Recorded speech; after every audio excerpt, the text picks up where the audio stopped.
Assalamualaikum warahmatullahi wabarakatuh. Alhamdulillahillazi arsala rasulahu bil huda wa dinil haq liyuzhirahu 'ala dini kullih walau karihal musyrikun. Ikhwan fillah, sahabat usdun yang dirahmati Allah Ta'ala, masih dalam suasana bulan Rabiul Awal. Kali ini kita akan bercerita tentang salah satu mukjizat Rasulullah Sallallahu Alaihi Wasallam.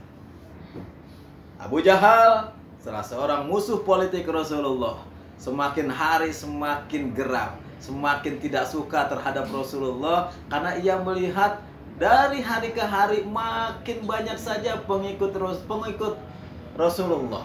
Dari hari ke hari makin ada saja salah satu dari kaum kafir Quraisy yang beralih agamanya menjadi muslim, memeluk agamanya Rasulullah. Akhirnya Abu Jahal meminta dukungan politik. Ia berkirim surat kepada salah seorang raja di wilayah Syam, Raja Habib bin Malik, yang pada saat itu Habib bin Malik adalah seorang raja penyembah berhala. Yang pasti dalam suratnya Abu Jahal menyatakan bahwa di tanah Arab, di Hijaz ini, di Jazirah Mekah ini, ada seorang laki-laki yang membawa ajaran baru yang bernama Muhammad. Paling tidak agar jangan sampai pengaruh Islam ini, pengaruh Muhammad ini sampai ke tanah Syam. Yang kedua, mungkin Abu Jahal juga minta kepada Raja Habib bin Malik untuk menumpas gerakan dari Rasulullah Sallallahu Alaihi Wasallam. Pemirsa, sahabat usun yang dirahmati Allah, Raja Habib bin Malik begitu mendapat surat dari Abu Jahal, ia merasa tertarik dengan Rasulullah. Ini siapa Muhammad ini yang telah berani-beraninya ia menghina Tuhan-Tuhan kita. Kemudian Raja Habib bin Malik pun membalas surat Abu Jahal dan ia berkata bahwa ia akan membawa 10.000 pasukannya ke Mekah. Tak lama datanglah kemudian Raja Habib bin Malik dengan 10.000 pasukannya bertemu dengan Abu Jahal. Raja Habib bertanya, "Ceritakan kepadaku tentang Muhammad ini." Nah, di dalam kitab Duratun Nasihin kemudian Abu Jahal menjawab bahwa tanyakanlah kepada Bani Hashim. Maka salah seorang di antara Bani Hashim berkata, "Sungguh bahwa Muhammad dulu waktu masih kecil ini, masih remaja ini adalah orang yang sangat santun, orang yang jujur, orang yang begitu kami sukai. Kami bangga punya anak muda seperti Muhammad ini. Tetapi begitu usianya menginjak 40 tahun, ada yang aneh. Muhammad mengaku-ngaku ia membawa ajaran baru, kemudian ia berkata menjelek-jelekan Tuhan-Tuhan kami, menghina Tuhan-Tuhan yang kami sembah. Ini yang tidak kami terima." Pemirsa, sahabat usdun yang dirahmati Allah, Raja Habib kemudian memerintahkan kepada orang yang ada di situ, "Panggil Muhammad sekarang saat ini juga. Apabila ia tidak mau, paksa dia suruh kemari." Datanglah utusan dari Raja Habib bin Malik menemui Rasulullah. Siti Khadijah, putri istri tercintanya, khawatir jangan-jangan terjadi sesuatu yang buruk menimpa suaminya. Tapi kata Rasulullah, "Tenang, kita akan berangkat ke sana." Berangkatlah Rasulullah bersama Sayyidina Abu Bakar As-Siddiq dan bersama Siti Khadijah Al-Khuwailid. Bertiga ia berangkat. Ketika sampai bertemu dengan Raja Habib bin Malik di wilayah Aqbah, Rasul disambut dengan baik. Bahkan Rasulullah dipersilakan untuk duduk di atas kursi emas. Kemudian Raja Habib bin Malik berkata kepada Rasulullah, "Wahai Muhammad, dalam pengetahuan yang aku ketahui bahwa setiap nabi, setiap rasul itu pasti memiliki mukjizat. Maka tunjukkanlah kepadaku apa mukjizatmu kalau memang engkau seorang rasul." Pemirsa, sahabat usdun yang dirahmati Allah, Rasulullah ketika ditanya apa mukjizat yang kau miliki Muhammad, apa jawab Rasulullah? "Wahai tuanku, apa mukjizat yang engkau inginkan?" Ditantang oleh Rasulullah, "Apa mukjizat yang engkau inginkan wahai tuanku?" Akhirnya Raja Habib bin Malik pun berkata, "Ya Muhammad, kalau memang engkau seorang rasul, maka lihatlah matahari yang tengah bersinar itu, coba engkau tenggelamkan. Setelah matahari tenggelam, kau munculkan bulan. Setelah bulan itu muncul, turunkanlah bulan, kau belah ke tanganmu, belah menjadi 2 bagian, masukkan ke lengan saku kanan dan ke lengan saku kirimu, dan kau perintahkan bulan untuk mengakui kerasulanmu.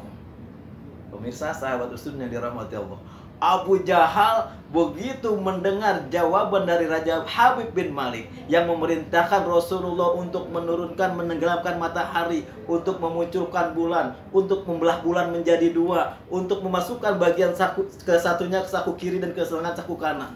Tertawa dalam hati Abu Jahal, kena kau Muhammad, kau tidak akan mampu untuk memenuhi apa yang diinginkan oleh Raja Habib bin Malik. Tapi apa kata Rasulullah Sallallahu Alaihi Wasallam? Baik tuanku, aku akan lakukan seperti apa yang engkau inginkan. Pemirsa, sahabat Usdun yang dirahmati Allah, kemudian Rasulullah meminta izin agar ia bermunajat sebentar kepada Allah. Berjalanlah, bergegaslah Rasulullah menuju Jabal Abi Kubais, Gunung Abi Kubais. Kemudian Rasulullah sholat 2 rakaat, menengadah kepada Allah, meminta kepada Zat yang Maha Kuasa, Zat yang Maha berkehendak. Allah meminta apa yang diinginkan oleh Raja Habib bin Malik. Tak lama kemudian datanglah malaikat Jibril menyampaikan wahyu, ya Rasulullah, sesungguhnya Allah itu adalah Zat yang memerintahkan matahari dan bulan, yang memerintahkan segala makhluk. Kau jangan takut, permintaanmu Allah kabulkan. Kau kembalilah, kau lakukan apa yang diminta oleh Raja Habib bin Malik. Dan sebagai tambahan ya Rasulullah, ketahuilah bahwa Raja Habib bin Malik ini punya seorang putri. Putrinya ia cacat, tidak punya kaki, tidak punya tangan, matanya buta. Dan bilang kepada Raja Habib bin Malik bahwa putrinya telah disembuhkan oleh Allah Subhanahu wa Ta'ala. Pemirsa, sahabat Usdun yang dirahmati Allah, mendengar jawaban Jibril itu, Rasulullah merasa lega. Kemudian Rasul kembali menemui Raja Habib bin Malik dan juga Abu Jahal beserta seluruh orang-orang yang ada di sekitar saat itu. Dan kemudian Rasulullah pun mengangkat tangannya, menunjuk jari dan memerintahkan matahari yang sedang bersinar diturunkan oleh Rasulullah. Matahari terbenam, matahari tenggelam. Keadaan sedikit gulap gulita. Kemudian Rasulullah mengangkat jarinya ke atas, maka muncullah rembulan. Ketika bulan muncul, Rasulullah menggaris bulan itu menjadi dua dan terbelahlah bulan. Kemudian bulan menuju ke tangan Rasulullah, Rasulullah belah dua, Rasulullah letakkan ke saku kanan sebelah kanan dan ke saku kanan sebelah kiri. Misal sahabat Usdun yang dirahmati Allah, semua yang hadir di situ terperanjat. Kemudian setelah dilakukan, Rasul kembali meletakkan bulan, menyatukan kembali bulan, dan pada saat itu terdengarlah suara menggelegar dari atas langit. Asyhadu alla ilaha illallah wa asyhadu anna Muhammadar Rasulullah.